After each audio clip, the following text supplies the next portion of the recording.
And tonight we continue our series, Homeless Crisis on Our Streets. As you know, Lee City parks are meant for everybody to use, but often they become campgrounds for people who don't have permanent homes. Chris 6 News reporter Seth Kovar took a deep look at this issue, and he joins us now in the studio. Seth. Well, Katya, homelessness in the Coastal Bend is an age-old problem, but there's a new initiative in Corpus Christi to combat it. It doesn't take long, though, to find the problem. Just take a walk in the park.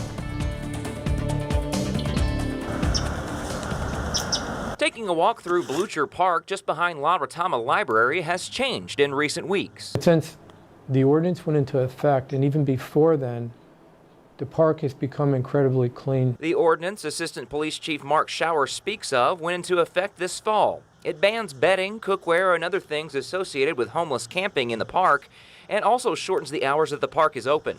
Some folks protested, saying the homeless were being unfairly targeted, but the City Council passed it. We've got an ordinance that was put forth at Blucher Park, and that was rightful because of the deed and the circumstance for that particular park. The deed stipulates that Blucher Park be a sanctuary for migratory birds. City Council member Paulette Guajardo and the rest of the council approved the ordinance because they say homeless camping in the park chased off the birds.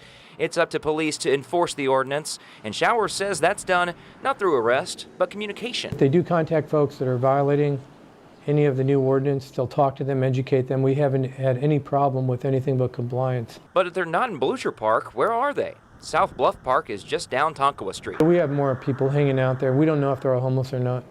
So if you drive by and see people on the picnic tables, you may think some people are homeless and they may not be. But what some of them are up to is concerning. South Bluff Park.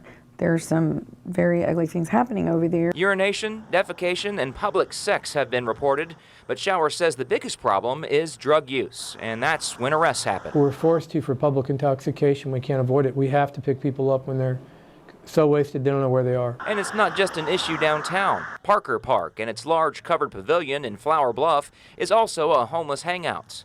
But its location, right next to a senior center, poses problems. The area that they depend on to use as seniors is being taken over where they can't use it, or with the defecation or drug problem, or having sex problem, which has been also reported. A police substation sits next to the park, but Shower says often officers' hands are tied. Not having an address allows some people to slip through the municipal court system. We can't serve you or find you without an address. Getting an address, a permanent home for people without one, is one of the goals of the city's new homeless office. 3 city employees will set out to organize all of the efforts of dozens of community groups that offer support to the homeless. It could mean roofs over heads instead of trees. We're very excited about what that department is going to bring to the table, because this is one of the issues when it comes to homelessness that they're going to focus on. Seth Kovar, Chris 6 News.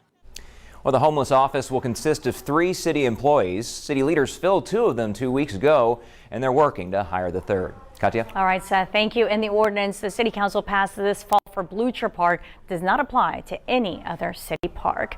By the way, there are at least 4 homeless shelters in town and 2 day shelters. And Chris 6 News able to tour each of those facilities and talk with the folks who run them.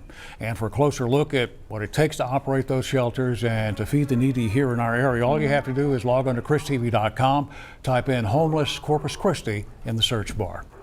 Well, for decades now, police have come across homeless camps hidden in the brush or even set up on abandoned properties out in the Flower Bluff area. And on Wednesday night, in a Chris 6 special report, we'll have a look at what the police are doing now to put a stop to this problem.